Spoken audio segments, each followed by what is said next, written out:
Hi, everyone. This is Joel here with KSN Property Management coming to you from our luxurious virtual headquarters. This is one of our videos in our series on DIY landlord tips. This is something that we started doing to help a lot of the do-it-yourself landlords that are out there. We know that there are a lot of private landlords out there, and we started putting this together to try to help all of you out. And hopefully you can learn some of the lessons that we have learned along the way, some of them the hard way.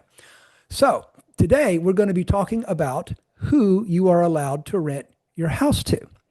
Before I even get started, I want to make sure you understand we are going to be touching on some legal issues in this video. So I want to make sure you understand I'm not an attorney and I cannot give you legal advice. But yeah, like I said, we're going to be talking about who you are allowed to rent your house to. And the answer actually is you can't just rent your house to whoever that you want to. And if you're just getting started out looking at renting your house, you might be thinking, wait a minute, Joel, what are you talking about? It's my house. Why can't I rent my house to whoever I want to? Well, the answer is because of federal housing discrimination law. And all the time here in KSN Property Management, we're getting questions from new clients. They tell us things like, "Oh, I'd really like to rent my house to a nice family," or "I'd like to rent to an older retired couple," or "I don't want to rent to students because they're just too young and irresponsible." Well, you can't do any of that. Yeah, and this is one of those times where this is going to sound a little crazy if you've never heard me talk about this before, but a lot of times I encourage people to think about a hitman. I know that sounds crazy, but according to urban legend, the last thing that a hitman says before he pulls the trigger is, "It's nothing personal. It's just business." Well, if you're going to be renting your house out as a landlord, working as a landlord, there's a lot of times where you have to keep that in mind. Yeah, it's nothing personal. Yeah, it's just business. But I did mention that federal anti-discrimination law, federal housing discrimination law is what applies here.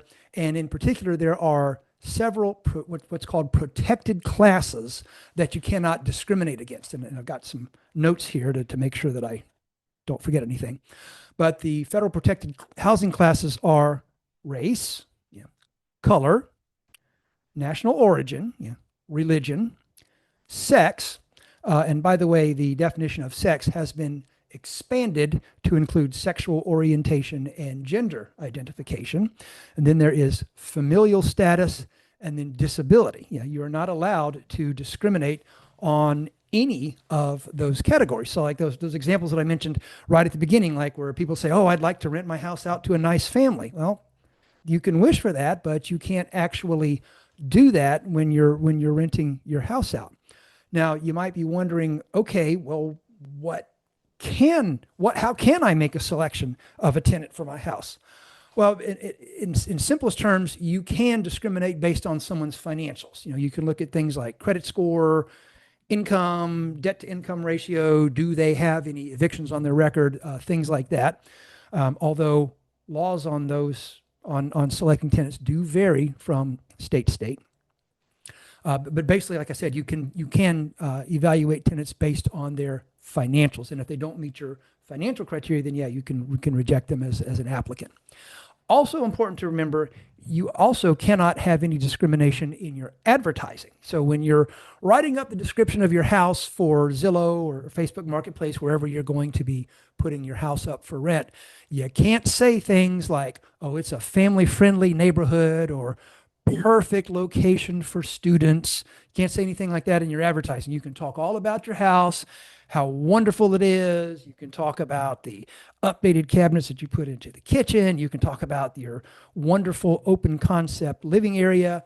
If you're living in a neighborhood that has some amenities, then you can talk about that. You can talk about the pool, the clubhouse, the fitness center. You can talk about all that.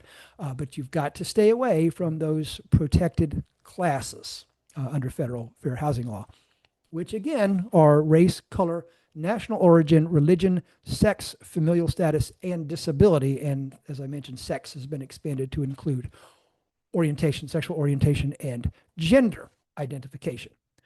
Now, there is one exemption to the federal housing classes, and that's what's known as the Mrs. Murphy exemption that will allow you to do some discrimination in a particular set of circumstances. So in order for the Mrs. Murphy exemption to apply, the first condition is you have to be talking about a multi-unit property of 4 units or less.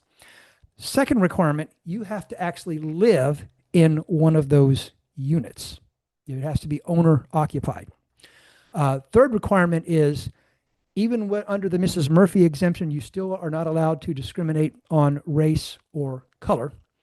The advertising rule still applies. So if you are looking at applying the Mrs. Murphy exemption to your property that you're living in, you can't talk about that in the advertising. You'll have to wait until someone actually calls you or comes to see it, and then you can explain to them, oh, by the way, under the Mrs. Murphy exemption, I'm not renting to blah, blah, blah, blah, blah. For a perfect example of where the Mrs. Murphy exemption might apply, think of, say, an elderly widow who is living on one side of a duplex and just out of, and she wants to rent the other side out in order to supplement her retirement and Social Security.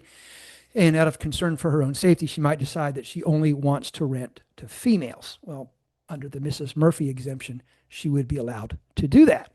And then there's of course, one final condition for the Mrs. Murphy exemption, which is that you cannot be utilizing the services of a real estate professional. So if you're using a property manager, if you're having someone who's a realtor help you rent your property out, or if you are a realtor yourself, then the Mrs. Murphy exemption would not apply. In closing, I would suggest that if you are considering taking advantage of the Mrs. Murphy exemption, it would be a very good idea to consult with an attorney in your area and make sure that you're doing everything right, because the laws on this can vary from state to state, and in some cases even from municipality to municipality. So again, that's our video on who you're allowed to rent your house to, and we are KSN Property Management. If there's anything that we can ever do to help you, please let us know, because we're not monsters. And if you're watching this on our YouTube channel, please don't forget to subscribe so you'll get notifications of new videos.